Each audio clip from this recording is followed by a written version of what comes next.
That was a very good ad lib, Martha. Other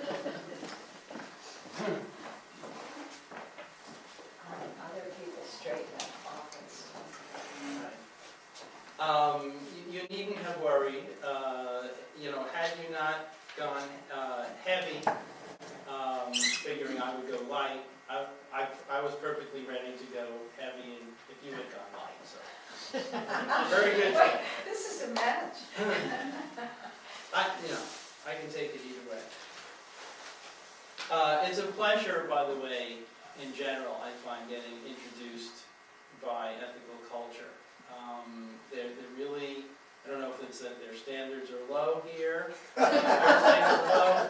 I mean, I can picture, particularly Elaine, I find in the past. She loves to give people glowing introductions. I can picture being, standing in front of a burning building with Elaine. Somebody comes up to us, what's going on? I say, don't go in there, it's unsafe. And then later, the next time she introduces me to somebody, she'll say, this is Steve Sklar. He saved someone from dying in a burning building. Well, now, first things first. This talk may be recorded for quality assurance and training purposes. You've heard that before, I suspect. You talked to FedEx, you talked to Verizon, you talked to Aetna. They're recording your call for quality assurance and training purposes. The question is, whose quality are they assuring and who are they training? I don't think it's them, I think it's us. I think we're the ones being trained. As I said in my write-up here, things are getting out of hand. Here in America, here now on the downward slope of the decline and fall of the American Republic, things are getting out of hand. We're living a life bureaucratic, more than ever. Time was when programmed communication was a fun thing. Some of you may remember the World's Fair in Flushing, New York. Sounds like a good idea, Flushing, New York. There was an exhibit called The World of Tomorrow. Technology, automation. It was glamorous. It was sexy. It was a new thing. And if we weren't impressed with it, at least there were amusing things that came out of how new it all was. I remember my grandma Libby, may she rest in peace. Back in, it probably was the 1970s, when she'd call my mother's answering, she'd get my mother's answering machine, and the beep, her message would start like this: tell her. But that doesn't happen anymore. Those days are gone. We're hip now. We're trained. Now when I hear my wife Nikki talking on the phone, I don't have to wonder if she's talking to Verizon, the decision matrix. I'll hear her, no, 7411842. Customer service. No. It's you talk enough to a machine, you start to sound like a machine yourself. Yeah, a pissed off machine, but a machine nevertheless. So we're hip now, but it's hard to stay up with this. I mean, things have escalated. I'm starting by talking about phone calls and corporate sales and that kind of bureaucracy. I mean, we're into a new generation of telemarketing now. We got recorded sales calls. Do you love this? Now there's a new wrinkle on that. You get a call, you pick up the phone, there's a recording, and it says, please hold for an important bit of information about a new way to save. I never get farther than that. It just click, because even slow as I am on a Tuesday morning, half asleep, it doesn't take me long to realize, now they're calling me, there's a machine calling me to put me on hold. I mean, it's bad enough that you call them and you get put on. Now they're offering that, I mean, is that a good deal or what? I mean, who would pass that up, So, and then beyond that, there's another wrinkle that's come out. I don't know if you've experienced it. I suspect you have.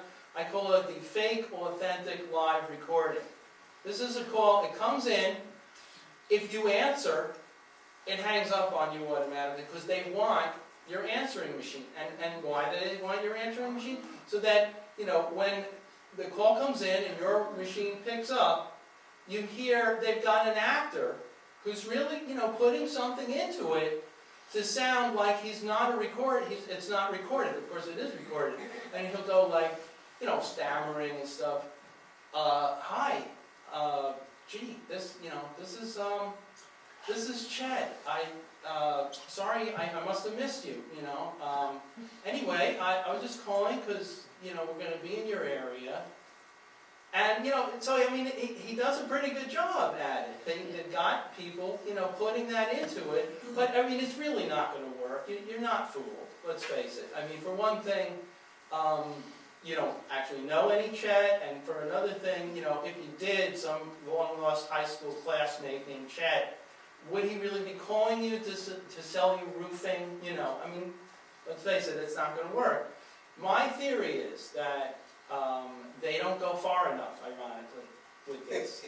If they want to really, simulate reality, they've got to borrow some randomness, or more of it from reality.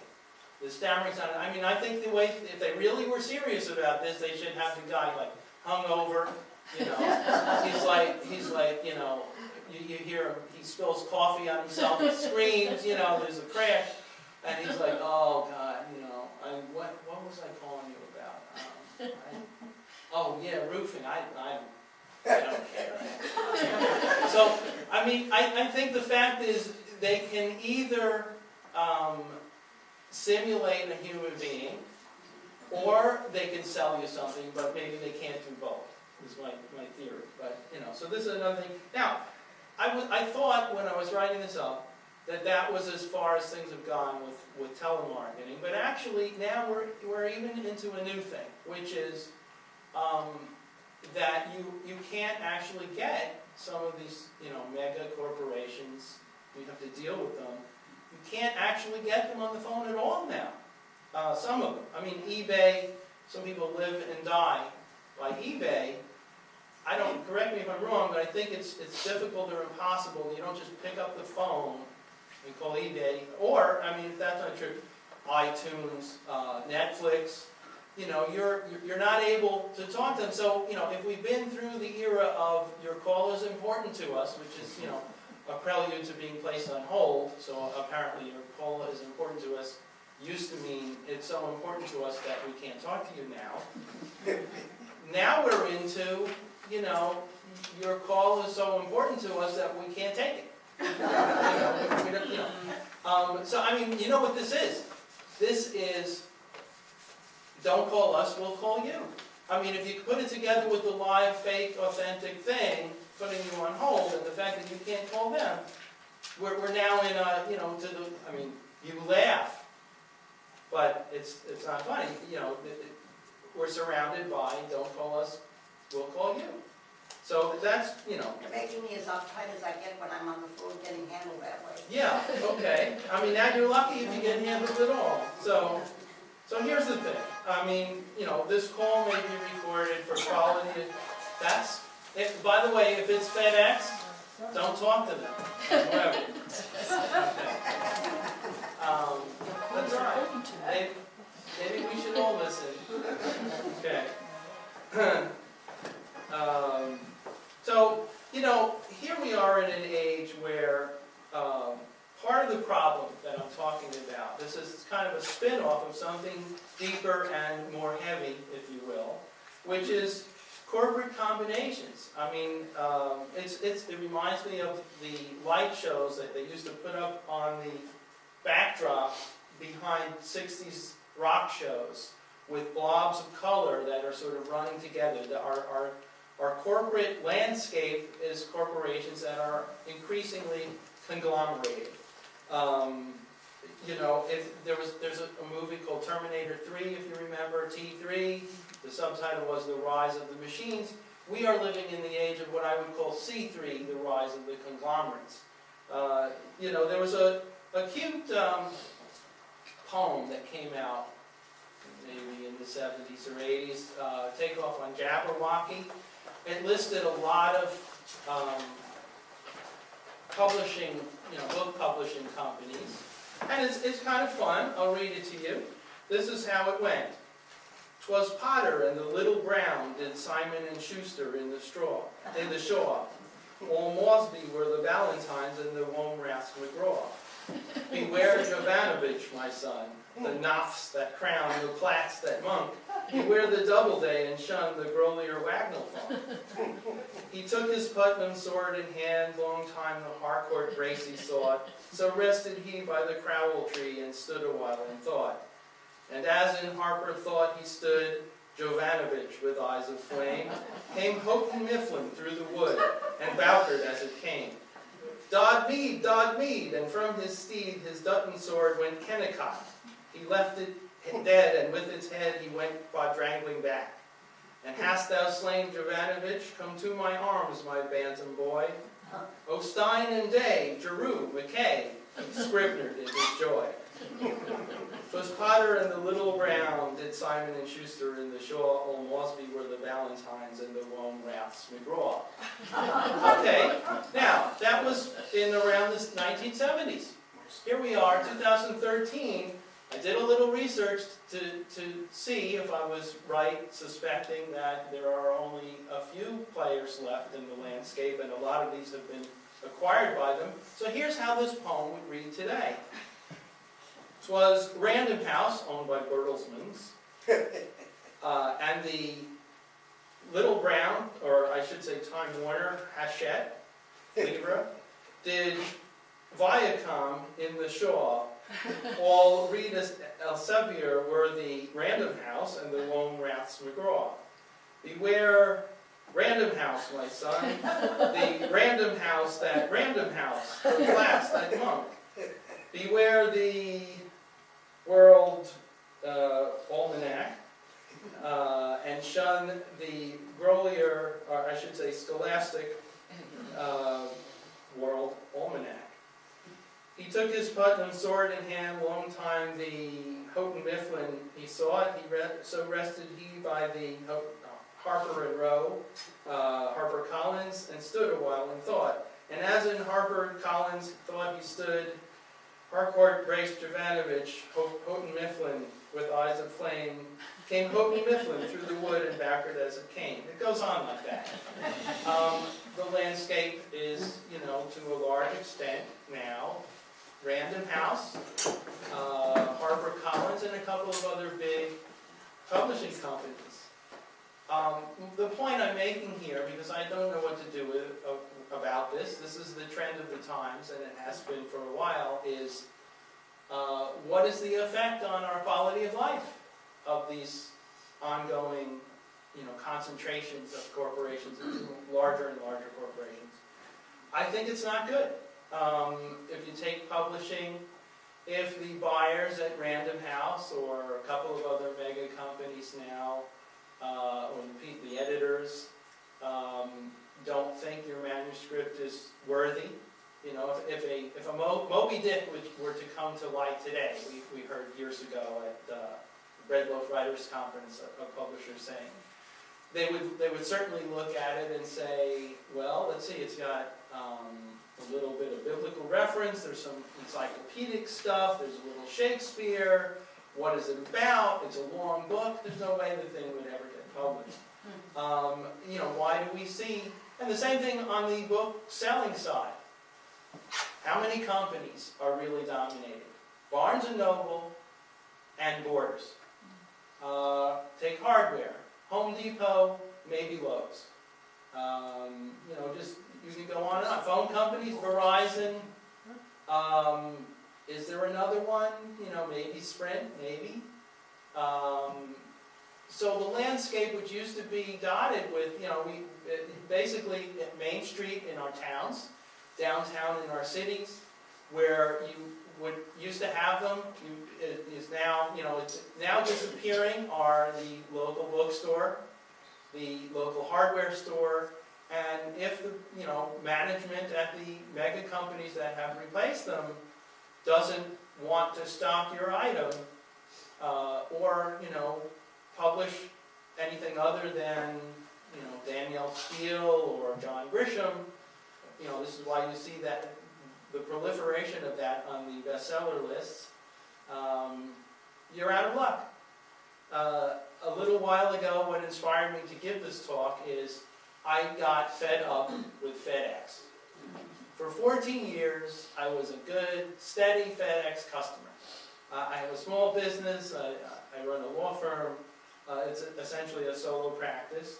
But for 14 years, I've had a steady stream of packages. I often have to send them to immigration in Vermont. I'm an immigration lawyer. And I figure probably I've spent about $20,000 on FedEx deliveries over the last 14 years. I had a problem recently where I hadn't paid a bill. I often don't pay for a month or two. And through kind of a fluke, I didn't realize it, because as soon as I realized that they're going to, stop my mailing privileges, I pay it by credit card right over the phone. I had gotten a call from them alerting me, but it was an automated call. I was busy. I picked up the phone. I hear the recording. I figure telemarketing, and I hang up. So a couple of weeks later, unbeknownst to me, my account goes into delinquency, and I have a couple of packages that I've dropped off for overnight delivery to Vermont. And I ultimately get a call, a recording from FedEx. I call them. It turns out they're holding on to my packages.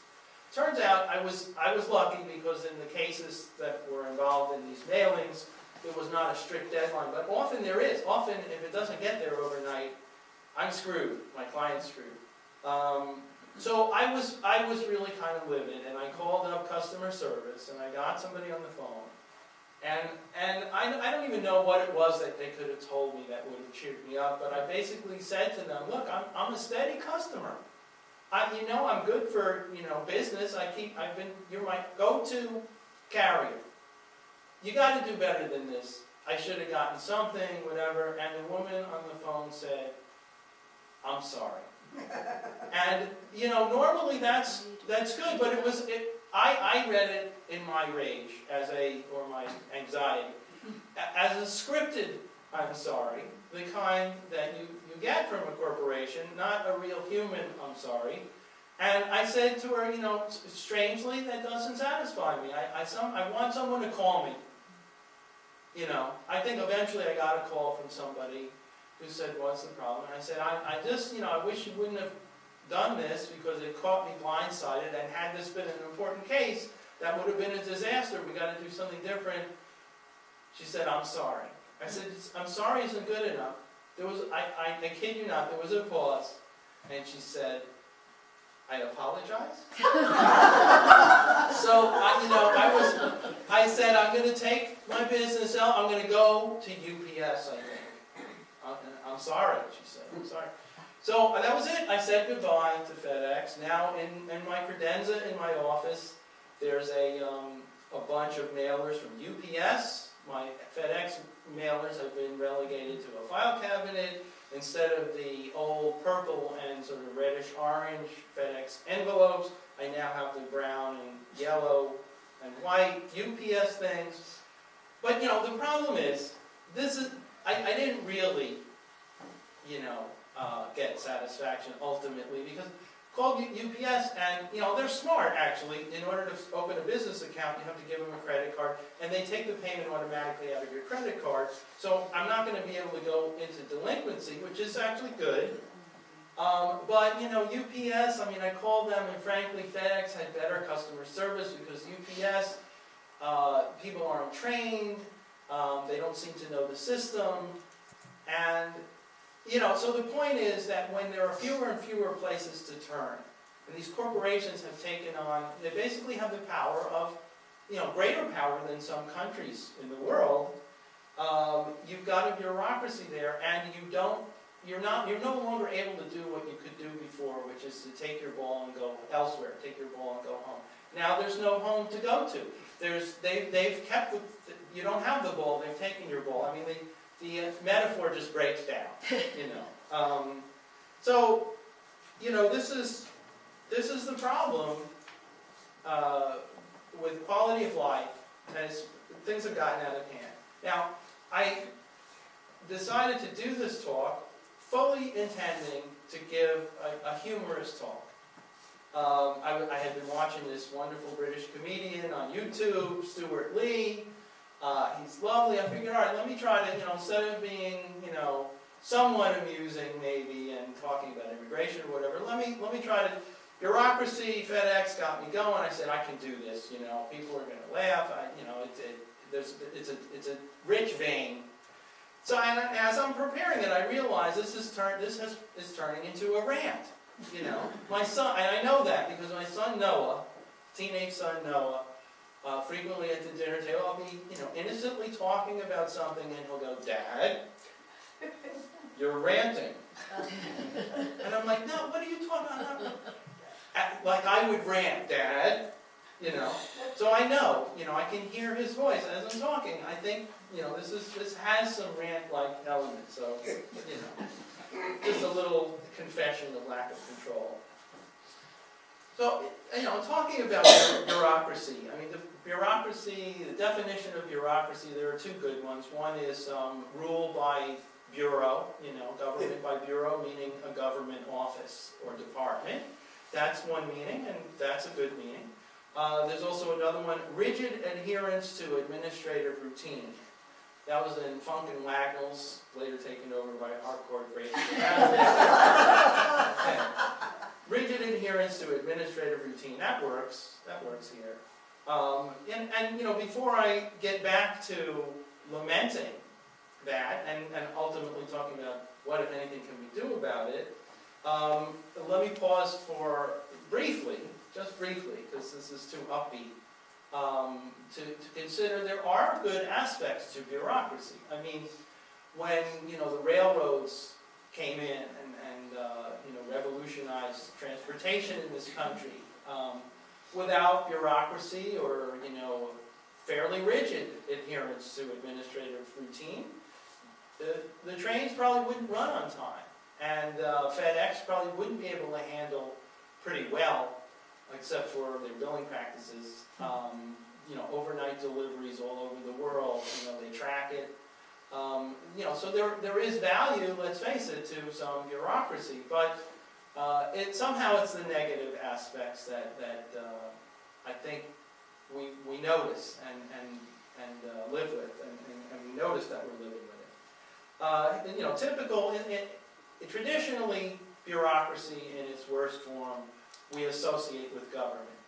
A couple of years ago, my late father-in-law, Max Pouzin, of blessed memory, he was about 87 or 88.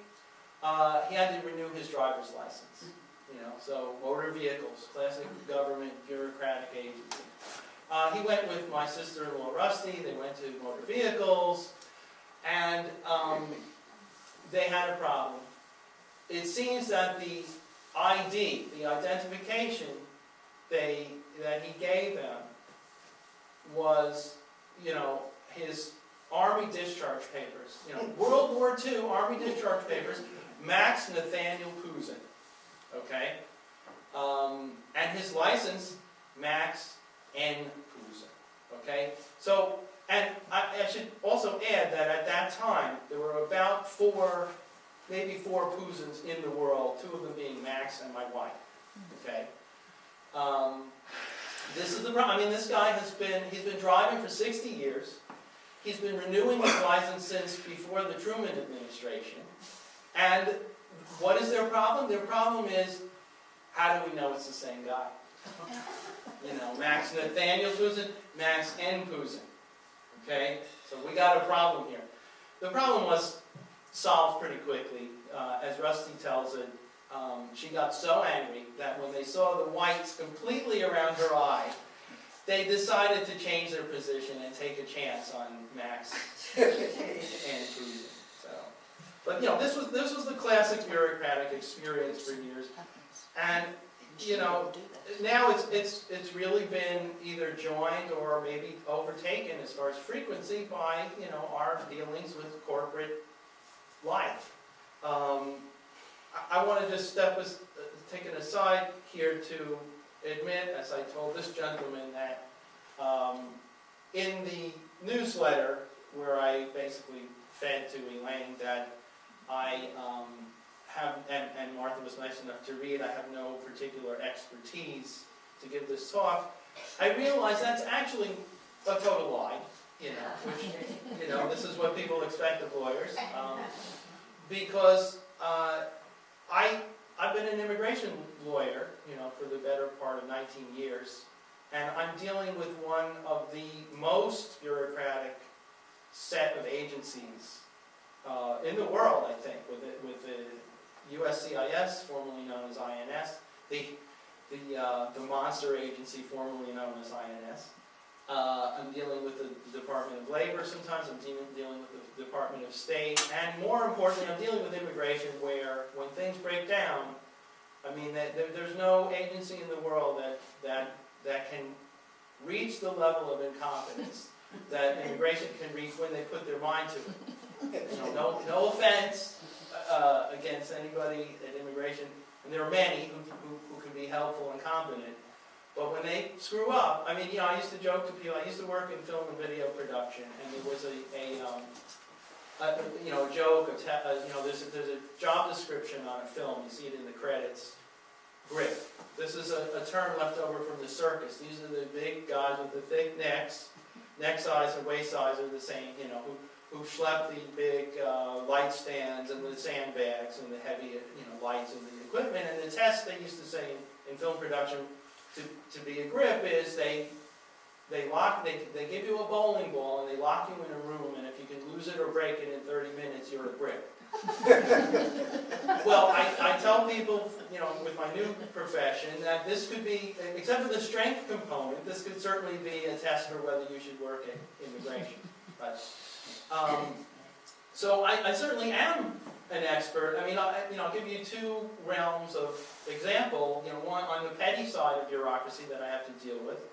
For my sins, because apparently I'm somewhat able to handle these, I have a business now in H-2B visas. What is it, an H-2B?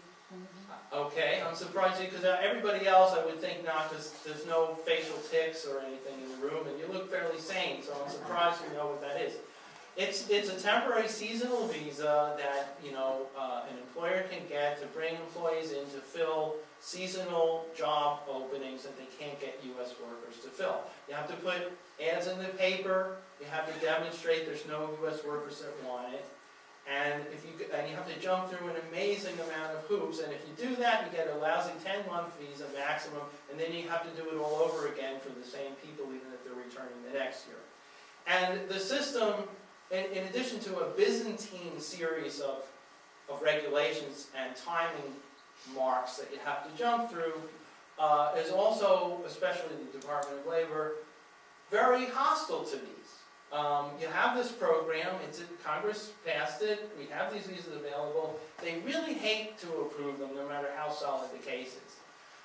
Two things that the Department of Labor, you have to deal at one point with the State Department of Labor. You have to put in under the regulations, a 10-day job order, which is an online listing of the job for anybody to answer if they're interested.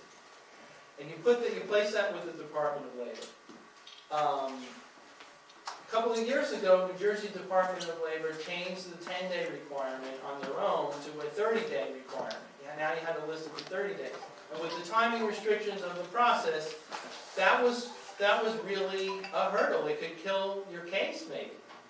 And I called a nice lady at the New Jersey Department of Labor, and I said, why did you used to do 10 days? These cases are very time sensitive. That's why it's supposed to be 10 days. She said, no, now we're doing 30. I said, why? She said, because we really don't want foreign people to get these jobs. Yeah. And I thanked her, because I thought that was it, and her candor was refreshing. But I said, you can't do that. But then, we were stuck with it. So that's on the petty side. On the more disastrous side of my experience as an immigration lawyer with bureaucracy, you have a case where, I had a client, I was one of a team of lawyers representing him. He had a conviction for possession of marijuana. It was less than 2 ounces. he was close to 60 years old. He had been in this country with a green card, lawful permanent residence, for at least 30 years. Grown kids, born in the U.S., put him through college, U.S. citizen, born, U.S. born wife, good job. And 6 years after this, I know, so they book him, they take him down to the station, they give him a fine, and they send him home. 6 years after this incident, he's traveling for routine business. He comes back into the U.S. He comes to, I think it was JFK airport, and a computer picks up the old conviction, and they say, you know, give us your green card. They lift his card. They give him a date to come back to the airport. I'm the one who gets contacted on this, and I go, you know, I do some research, and I tell him, you know, you're at some risk here. And even though I argued strenuously that, you know, the equities of the case made this ridiculous, what happened was, because of a change of law back in 1996, it was mandatory detention for him, and they actually locked him up. He had never done a day in jail in his life, including for the underlying conviction. But now he's in immigration detention, which is a euphemism for jail. I mean, you go to immigration detention, and it's a building surrounded by barbed wire. You go in there, they buzz you in through a number of locked doors. You visit your client, he's wearing an orange jumpsuit maybe. And when you leave him, he's still there in the orange jumpsuit, and you go out, and they buzz you out, and the door is locked behind you. It's jail, you know. So, on the heavy side of this talk, I mean, there is a kind of an echo here, because you're seeing a bureaucracy that you know, followed its rules, but didn't customize the case, which is ultimately an easy case to win. It was won, he was fine, he was exonerated, but not before he spent 30 days in jail. And he was not a young guy, he just was losing it. His family was losing it. He was the breadwinner. They released him, I think it was the day before Christmas, on the streets of New York in his coat, you know, and fine. You know, and it took a team of lawyers and some articles in the paper to get this guy released. You know, so there are echoes here of more serious things when you come into contact, when the stakes are that high, with your government or your bureaucracy. It's not all just, you know, being kept on hold. You know, I'm reminded of E. Cummings' account in the enormous room of him being wrongfully imprisoned for about 4 months by the French government in World War I, and really kept under terrible conditions, and masterful book, or Solzhenitsyn with the Gulag Archipelago, you know, so that's, you know, that's on the government side, and I guess to the extent that I've had contact with it, I did lie, because I am a little bit of an expert about bureaucracy, so, you know, too bad. False advertising. But now it's not just government, it's corporate programming, and it's everywhere, okay? You get this, here's another thing that's happened, program friendliness. Have you run into this? I bank in town. Hi, welcome to Wells Fargo. Okay? I've been banking at this corner little branch for years. They're right near my office. Right when they used to be Trust Company Bank, and then they were taken over by Wachovia, and now it's Wells Fargo, okay? And I know the tellers, you know. Some of them, you know, Joe and Claudia, they were let go in the different purges and changes, but, you know, Elizabeth is still there, Sophia is still there, you know, and they know me, you know, Steve, Sophie, hi. So now, but apparently the word has come down from the central office, now you're going to greet according to script. So it's, hi, welcome to Wells Fargo. And I walk in there, I walk up to the counter, and, you know, there's Liz, and I get, hi, welcome to Wells Fargo. And it grates on me somehow, you know, it's just like, hey, this is me, you know. Hi, well, at first I tried joking about it. She'd say, hi, welcome to Wells Fargo. And I'd say, thank you for having me. You know? And they would, you know, there would be this kind of nervous laughter. And, you know, then I figured if I get in the first word, maybe I can forestall the, I winced when so I tried to stop them from saying, I would say, hi Liz, how's it going? You know, hoping I'd get, good, how's it going? Back, you know, but I get, hi, welcome to Wells Fargo, you know, it's like, it's weird. You figure, you can imagine if you drop your pen or something and you go down below the counter and you stand up again, they would automatically say, hi, welcome to Wells Fargo. It's like the automatic door at the supermarket, sometimes when you're going out, the indoor, So, and then when you leave, they say, thank you for banking at Wells Fargo. We value your business. And it's, you get something that, I think this is relatively new, for me it is, the last couple of years, you go to a chain restaurant, chains, just the chain, the big chains. Have you dined with us before? It's a program, have you dined with us before? I mean, what is it with the, have you dined with, you go to Legal Seafoods, Cheesecake Factory, even Ruby Tuesdays, which I think of as the International House of Lard. Have you dined with us before? And I suddenly lapse into a very defensive mode. Maybe it's me, I feel like suddenly I'm back taking an SAT test and it's like, multiple choice question. I bet, I can tell from the structure of the question, I think I know the right answer.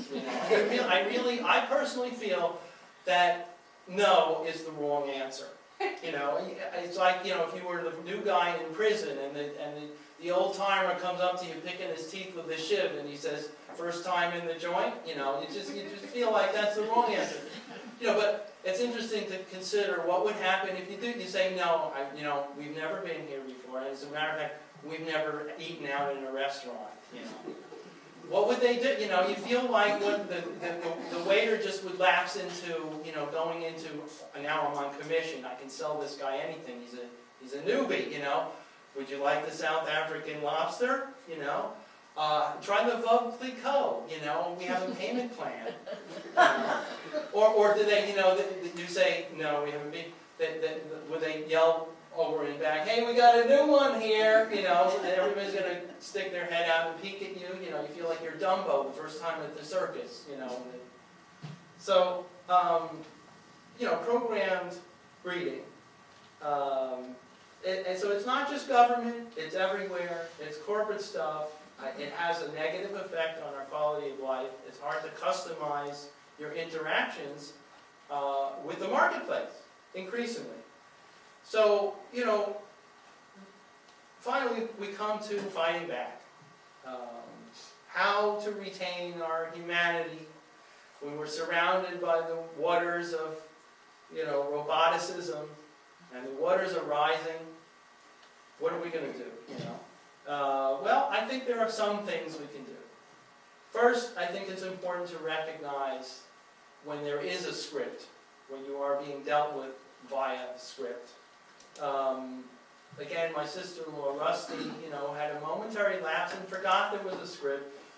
My father-in-law had passed away, and she had to deal with a bill that kept coming in from the Veterans Administration or something. It was like a $20 bill he hadn't paid. He was getting on, he was infirm, and interest just kept accumulating and compounding, and even though it wasn't a big bill, she was upset because he had always prided himself on paying his bills, and she was freaking out. She couldn't get the system to desist with this and understand that her father meant to pay the bill. So, finally she had to realize, no, it's just a computer somewhere, it's programmed to compound that interest, and you just, pay the balance, okay? But, if you forget that for a while, these things can make you even more miserable. If you remember that there's a script, you then have a chance to deal with it. I had a friend, Rich, when I lived in Park Slope in Brooklyn, who I think this is a happy example of somebody who recognized a kind of script. He got an obscene phone call, and I think he had gotten others from the same guy. The guy was very persistent, but Rich, being a bright guy, and also it helped him that he can be more stubborn than anybody I've ever met. He recognized that there were two things on this caller's script. One was that he would, escalate what he was saying to become more and more provocative in order to upset Rich. So Rich, being the guy he was, realized, number one, I'm not going to get upset, because that'll defeat that part of the script. Number two, The guy was going to be, persistent and go on, and Rich just got it into his head, I'm going to outlast him. So he gets this call. The guy calls him up. He says, are you alone? And Rich says, yes, I am. And he says, what are you doing?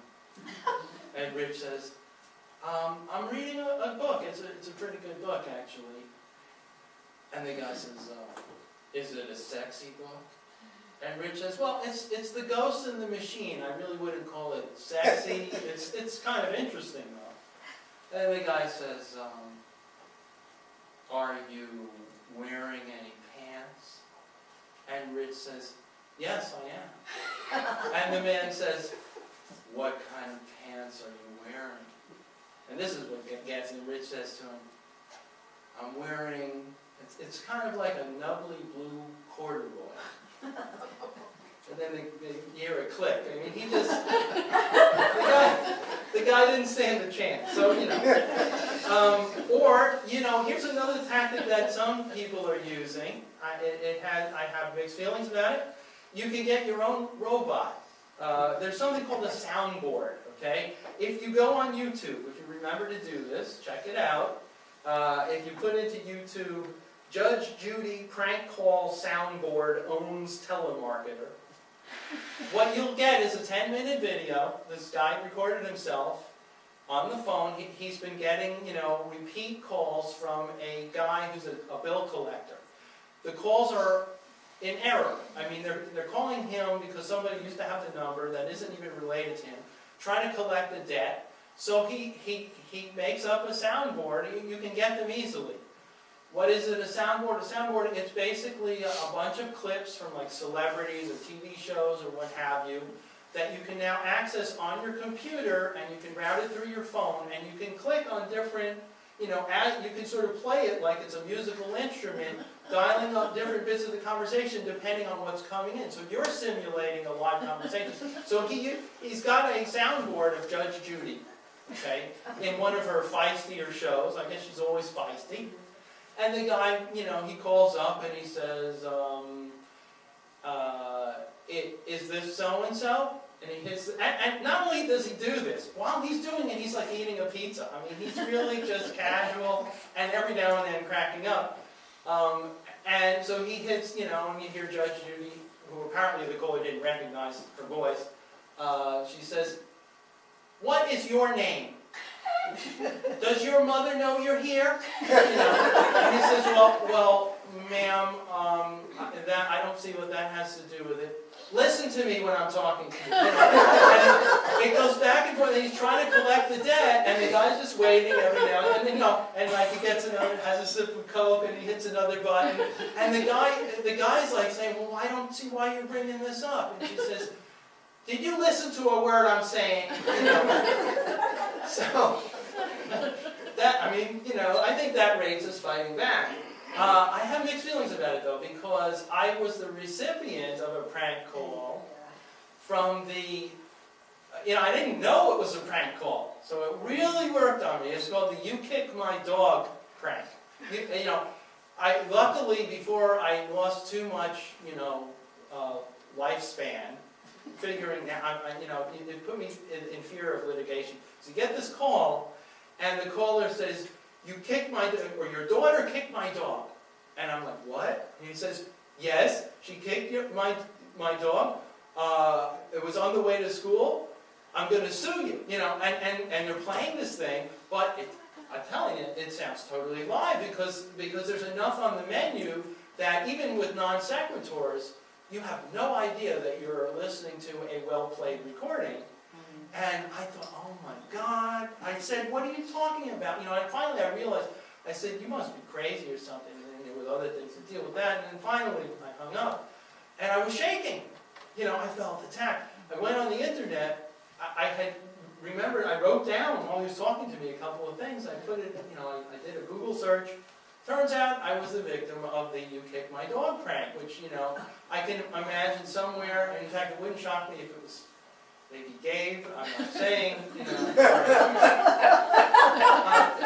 not necessarily your Gabe, but some guy undoubtedly named Gabe could have done this anyway, or somebody of his age.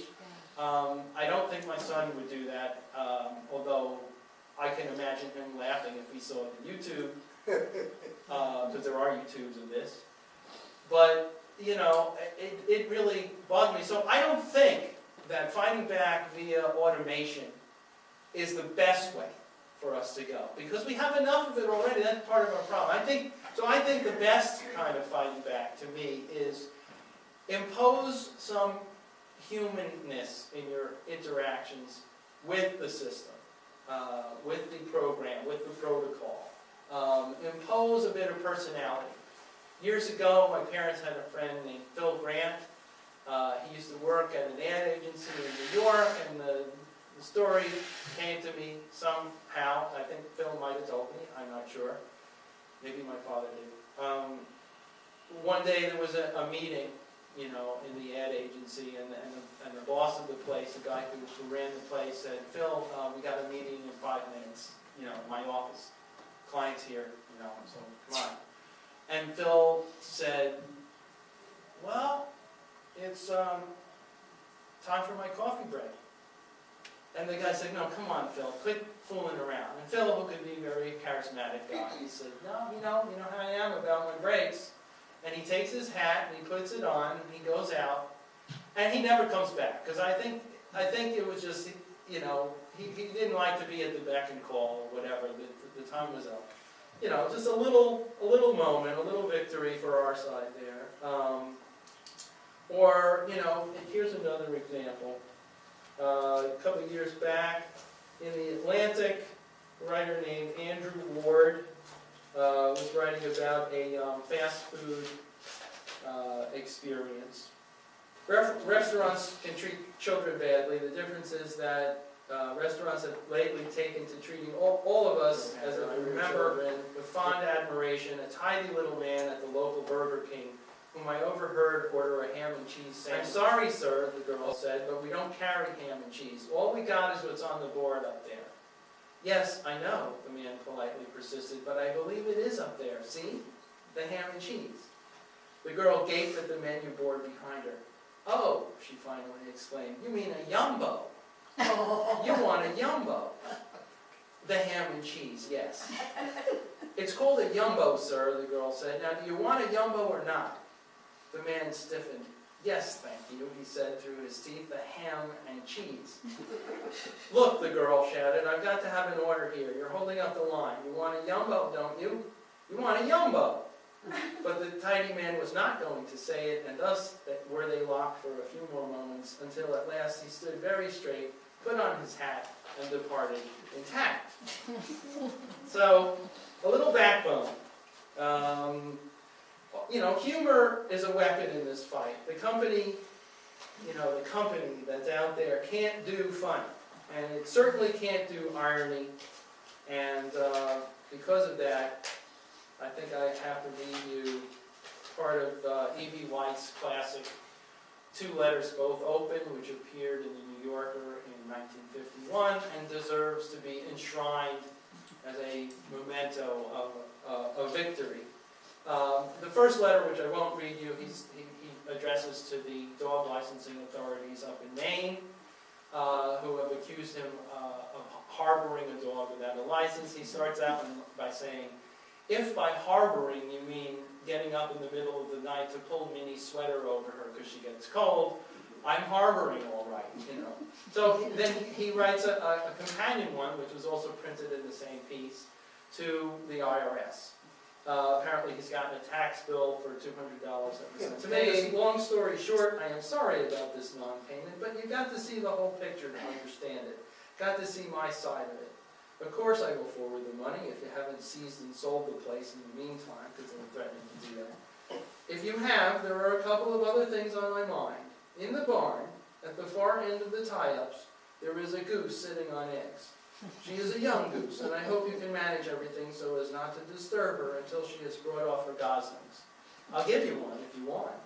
Or would they belong to the federal government anyway, even though the eggs were laid before the notice was... I am sore about your note, which didn't seem friendly. I am a friendly taxpayer and do not think the government should take a threatening tone, at least until we have exchanged a couple of letters kicking the thing around. Then it might be all right to talk about selling the place if I prove stubborn. I showed the lawyer your notice about the warrant and seizure and seizure and sale, and do you know what he said? He said, "Oh, that doesn't mean anything, it's just a form." What a crazy way to look at a piece of plain English. I honestly worry about lawyers. They never write plain English themselves, and when you give them a bit of plain English to read, they say, "Don't worry, it doesn't mean anything." They're hopeless, don't you think they are? To me, a word is a word, and I wouldn't dream of writing anything like, "I am going to get out a warrant and seize and sell your place," unless I meant it, and I can't believe that my government would either. The best way to get into the house is through the woodshed, as there is an old crocus sack nailed on the bottom step, and you can wipe the mud off on it. Also, when you go in through the woodshed, you land in the back kitchen right next to the cookie jar with Mrs. Freedy's cookies. Help yourself. They're wonderful. So, just to conclude here, comedians are naturally subversive, so they can be like leaders in the fight. Stuart Lee, the comedian I mentioned earlier, a while ago, was kind of pissed off because there's this festival, comedy festival, performance festival in Edinburgh, Scotland, called the Fringe Festival, that he'd been going through for decades. And recently, the sponsorship and kind of ownership and management of the festival has been taken over by the Foster's Brewing Company of Australia, the beer brewing company. And Foster's instituted this award, which they call the Comedy God, to pick, the best comedian of the festival for a given year. And what Lee didn't like about it was they were really heavy-handed. They appointed their own little committee, and they were really narrowing the field down very quickly to the kind of slick, pop, hack comedian that the Fringe Festival was very good at providing an alternative to. And Lee was a big, not only participant, but a fan of that element, that sort of bohemian element of the festival, and he felt there should be a wider vote, so there was a wider vote. But on the way, he sent out an email to Foster's, which somehow went public, saying, you're really not giving, a wide range of people who participated in the festival the kind of chance that is true to the festival. I mean, for example, Frank Chickens. There was this group called Frank Chickens. It was a Japanese-British performance art group. It wasn't even a comedy group. So they haven't been here for like 20 years. Nobody would know that, but people who've been at the festival, they should be on the list. So somehow this got out to the fan base of the festival. They took it, they ran with it, and lo and behold, Frank Chickens ends up getting 100,000 votes. Much to their surprise, because they haven't been around for a while, And they end up winning. They end up becoming the comedy god for the year because of this. Here's what, this thing I'll read if I can find it. I feel like, remember Columbo? Gotta pay that. Okay, so here's what Lee says.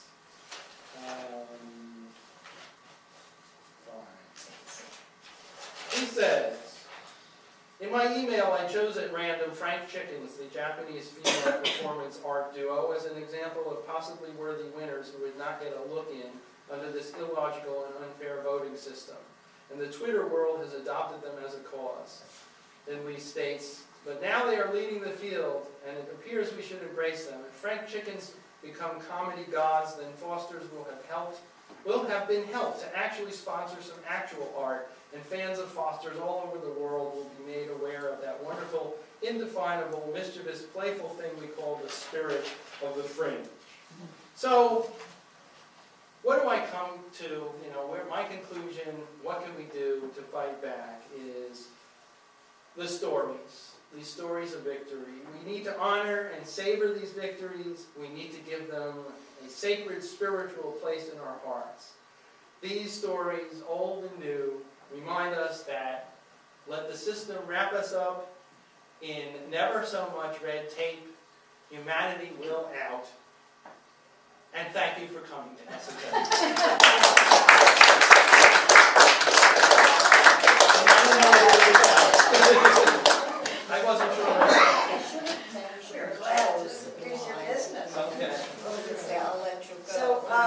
Thanks, Steve. You're welcome.